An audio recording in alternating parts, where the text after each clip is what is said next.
বাবা কে আছে? বাবা আমার লাইটটা ধরে রাখো, আমি আসতে দিই। এই যে লাইটটা ধরে রাখো, লাইটটা ধরে আমি লাইট দিচ্ছি। আমার ভারত বাংলাদেশ জনবইয়া লাগে রাখুন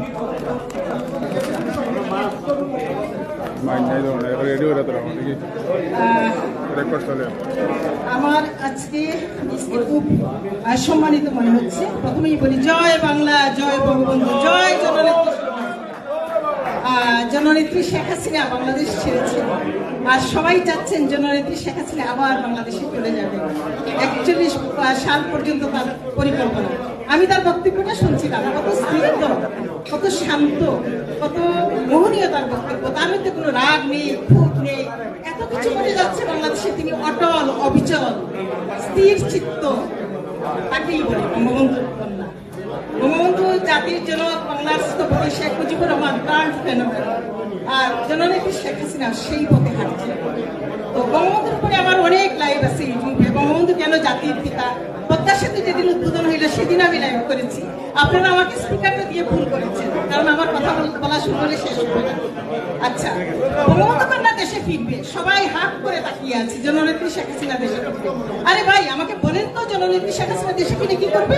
বলেন না আমাকে কি করবে। সে চা খেতে পারে নাই, সে কোনোদিন ভাত খেতে পারে নাই, গরম ভাত। তার বাবা জীবন দিয়েছে, 18 জন, 22 জন তার পরিবারের জীবন দিয়েছে, বেঁচে আছে শুধু 2টা বোন। এই শেষ বয়সেও সে বাংলাদেশে যাবে? বাংলাদেশের এই আবর্জনা, এই যেগুলো এখন জননেত্রী শেখ হাসিনার কথা বলে, তারাই কিন্তু তিলে তিলে উত্তপ্ত করেছে বঙ্গবন্ধু কন্যা দেশ এই পরিণতির জন্য।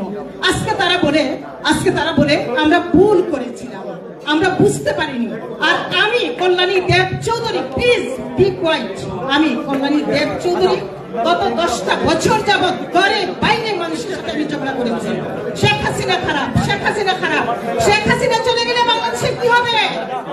আমার হাজবেন্ডের সাথে, আমার হাজবেন্ড তার সাথে ঝগড়া করেছি, মেয়ে করলে ঝগড়া করেছি, বাইরে যে বলেছে ঝগড়া করেছি।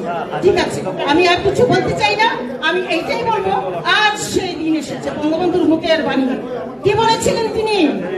একদিন বাংলাদেশ থাকবে না, বঙ্গোপসাগর থাকবে। বাংলার অস্তিত্ব ওরা সব শেষ করেছে। ওরা 52 শহীদদের সব ভাঙছে, 7 বীর শ্রেষ্ঠকে সব ভাঙছে। আমি অনেক কথা বলতে চেয়েছিলাম, আগামীতে বলা হবে। আমার বঙ্গবন্ধুর উপরে অনেক গবেষণামূলক কাজ, এবং ইউটিউবের লাইভে আমি বলেছি তিনি কি জন্য জাতির স্থপতি। আপনারা একটু শান্ত হন। বঙ্গবন্ধুর কথা যেখানে, শেখ হাসিনার কথা যেখানে, সেখানে আপনারা একটু শান্ত হন, প্লিজ প্লিজ। আচ্ছা, আমি আমার কবিতায় চলে যাচ্ছি। শেখ হাসিনা এই শেষ বয়সে বাংলাদেশে যাবে, রিক্সাওয়ালা কান্না করছে, কুলি কান্না করছে, মজুর কান্না করছে, যারা গৃহকর্মী তারা কান্না করছে। আমি হাউ হাউ করে কাঁদতাম, আমি হাউ হাউ করে কাঁদতাম। আমি 24শে জুলাইয়ের 1 তারিখ এয়ারপোর্টে গিয়েছি ঢাকায়। আমি পুরো মাস ছিলাম বাংলাদেশে, আমি দেখে এসেছি, আমি জানতাম না এটা ঘটবে। আমি 23শে আমি রিল করেছি, বলেছি মাননীয় প্রধানমন্ত্রী এই অবস্থা, আপনি এগুলা কিন্তু একটু সামাল দেন। আচ্ছা, আমি আর ওইদিকে গেলাম না, আমি গোপালগঞ্জে গিয়েছি, আমি তন্ন তন্ন করে চষা বেরিয়েছি। আমি হাজার হাজার মানুষের মধ্যে বঙ্গবন্ধুর ঘরে আমি ভাত খেয়েছি। বঙ্গবন্ধুর আমার মা আমাকে যেতে ভাত খাইয়েছেন, তেলাপিয়া মাছ, করলা ভাজি আর পুঁইশাক। হাজার হাজার মানুষ, কিন্তু আমার পেটে বঙ্গবন্ধুর ঘরের ভাত। কারণ আমি সাধনা করেছি বঙ্গবন্ধুর জন্য, জন্ম থেকে সাধনা করেছি। সেই 15ই আগস্টের সকাল আমার আজও মনে আছে। আমি মুক্তিযুদ্ধ দেখা মানুষ। আচ্ছা, আমি কবিতায় চলে যাচ্ছি। আমার সৃষ্টিটা আপনারা শুনুন, আপনারা দয়া করে কথা বলবেন না প্লিজ, কথা বলবেন না প্লিজ। ক্যারিশমা, ক্যারিশমা, গোপালগঞ্জে টুঙ্গি পাড়ার রাখাল রাজা, ছিল না তোমার হাতে বাঁশির বাঁশি? মনের বাঁশির মাদকীয়তায় ঝাঁপিয়ে পড়েছিল যত বাংলা ভাষাভাষী। কণ্ঠে কি জাদুর ছটা, শৈশব কৈশোরের ব্যক্তিত্ব, মেধা কর্মের কারিশমা। জন্ম থেকে প্রজ্ঞার খেলায় মাতাও দেশবাসী।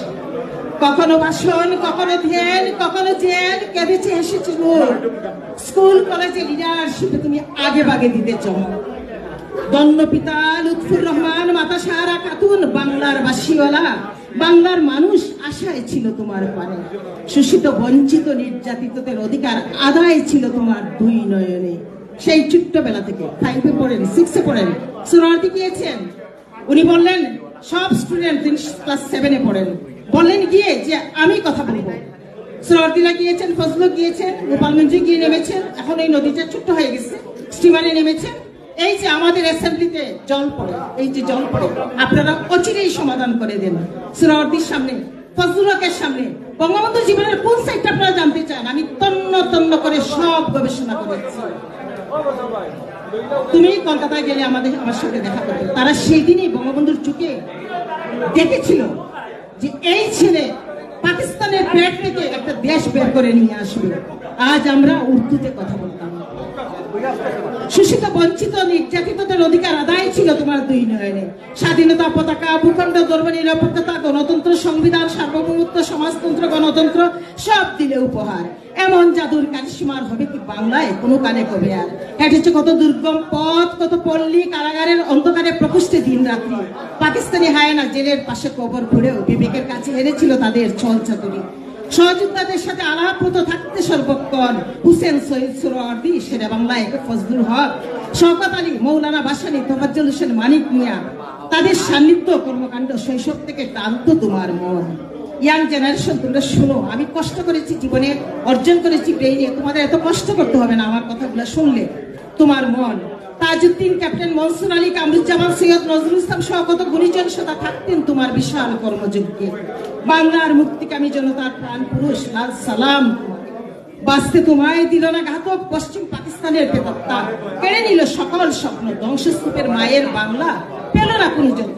বিশ্বাসের জায়গা ঠিক রাখো, মুরব্বীরা বলে বিশ্বাসের সব হারাতে হয়, তোমার জীবন দানের শ্রেষ্ঠ প্রমাণ কি আছে আর এই দোরাতলে? বিশ্বাসের জায়গা ভেঙেছে প্রতারক, তাই বাংলা ছিল প্রাণহীন। স্বাধীনতার 40 বছর পর আজও শেষ হয়নি মুক্তিযুদ্ধের দিন।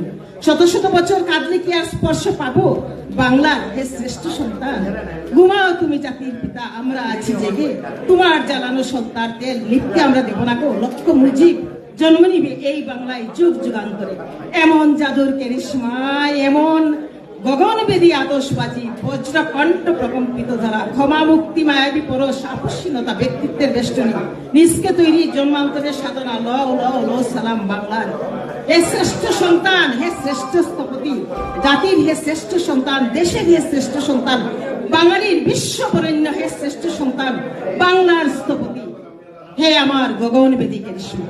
আচ্ছা, আপনারা যদি 1-2 মিনিট সময় দেন, আমি একটা কথা বলছি যে ধানমন্ডির 32 নম্বর দেখেন, আমি যেদিন গিয়েছিলাম, এবং এই লেখাগুলো আমার 2012 সালে, কত সুদূর চিন্তা ভাবনা আমার দেখেন, আমার 12 সালে। আমি পড়ছি না পুরা কবিতা, একটু পড়ছি। আজ পঞ্চ ইন্দ্রিয় বইছে কেন এত প্লাবন, আষাঢ়ের দুপুর সেই বাড়ি সিঁড়িটির গোড়ায়, চেইন টানা সিঁড়ি যেতায় নিস্তব্ধ নিদর গড়িয়েছিল এক নিপতি, গুলিটি বিঁধেছিল ঠিক বুকটায়, রক্তে লাল হয়েছিল সাদা পাঞ্জাবিটি। 69-এর গণ অভ্যুত্থান, 48-71 বজ্রকণ্ঠ, 52-তে বাসার জন্য কারাগারে অনশনকারী, 1953 আরমানিটুল্লাহ ময়দানে ভাষণ, 1954 যুক্তিফ্রন্ট মন্ত্রিসভার অন্যতম মন্ত্রী, 6 দফার উপকার, বাংলার মুক্তির সনদ, 1966 সালে লাহোরে 6 দফা ঘোষণাকারী, রেসকোর্স ময়দানে ভাষণ, রাওয়ালপিন্ডির গোলটেবিল বৈঠক, 1970-এর নির্বাচনী জনসভা, 7 মার্চ 1971 রমনা রেসকোর্সের ঐতিহাসিক ভাষণ, বিজয়ী বঙ্গবন্ধু জনতার উদ্দেশ্যে শুভেচ্ছা জানানো বাড়ির এই সিঁড়ি, শব্দ করো পিচা সায়না কলঙ্কিতরা, এই সেই সিঁড়ির গোড়ায় পড়েছিল স্বাধীনতার প্রাণ পুরুষ, পরিপাটি লাইব্রেরি, বিছানা জকজকে কাপড়, স্যান্ডেল, শাড়ি, চশমা, কলকে, সাইকেল, পানের বাটা, খাবার ডিশ, কাপ, বিয়ের বেনারসি, এমনকি রক্তের দাগ, বুলেটের গুলি। সিঁড়ির নিচে ঠিক সমতল জায়গায় স্তরে স্তরে গোলাপ তমকে দাঁড়ায়। আমি যেদিন গিয়েছিলাম, গোলাপ চুপ রাখে আমার চোখে, কাঁদে শীতের শিশিরে ভিজি নেই, কাঁদি প্রতিদিন অঝোর ধারায়, এত কষ্টে আমাদের বাস এত চাইনি। কাঁদি গোলাপ ধানমন্ডির 32 নম্বরের সিঁড়ির গোড়ায়, সর্বকালের সর্বশ্রেষ্ঠ বাঙালির জন্য। তারপর গ্রাম গঞ্জ, কুটির, কর্পোরেট অফিসের বাগানে, বিশ্বের খোলা আকাশের নিচে ফুটা গোলাপ ডুকরে কাঁদে। শিশির বেচা বিশ্বের গোলাপের কান্না থামবে না কোনোদিন, সাথে কাঁদে আমার উদাসী অশান্ত অবুঝ মন। সবাইকে আমার বিনম্র শ্রদ্ধা। আমি ইমেলের জন্য আজকে এত মত একটা অনুষ্ঠানে আসতে পেরেছি। আমাদের অস্তিত্ব বঙ্গবন্ধু, জয় বাংলা, জয় বঙ্গবন্ধু। তিনি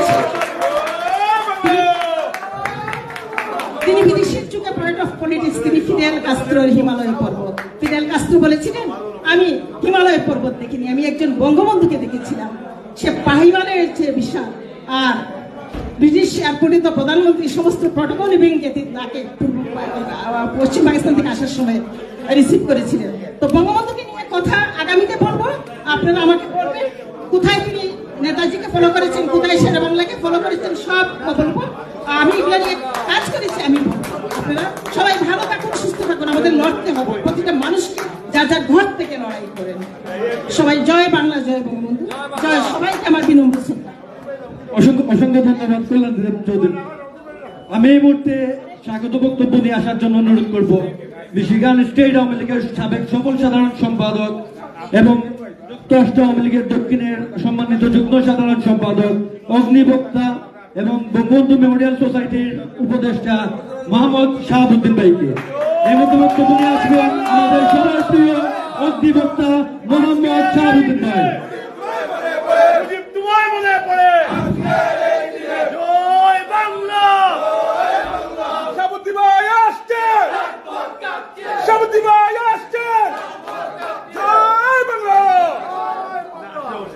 জাতির পিতা বঙ্গবন্ধু শেখ মুজিব, তুমি ঘুমিয়ে আছো টুঙ্গি পাড়ায়, তোমার সন্তানেরা জেগে রয়েছে সারা দুনিয়ায়। বঙ্গবন্ধু মেমোরিয়াল সোসাইটি ইতিপূর্বে জুলিও কুরিও প্রাপ্ত বাঙালির হাজার বছরের শ্রেষ্ঠ সন্তান, যার জন্ম না হলে বাংলার স্বাধীনতা আসতো না, যার নেতৃত্ব না হলে ৭১-এর মুক্তিযুদ্ধ হতো না, বাঙালি জাতির অবিসম্বাদিত নেতা বঙ্গপিতা শেখ মুজিবুর রহমানের প্রতিকৃতি ইতিপূর্বে শুভ উদ্বোধন করেছেন। বাংলাদেশের ১৮ কোটি মানুষের সুখ দুঃখের সারথি,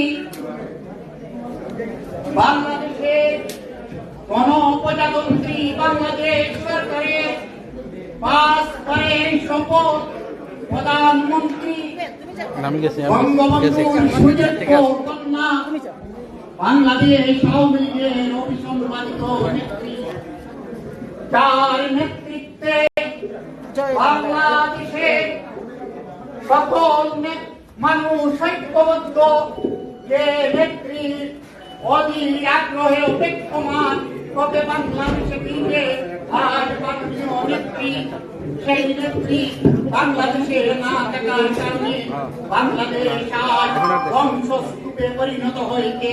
ইতিপূর্বে সেই নেত্রী আমাদের আজকের এই বঙ্গবন্ধুর প্রতিকৃতি শুভ উদ্বোধন করেছেন।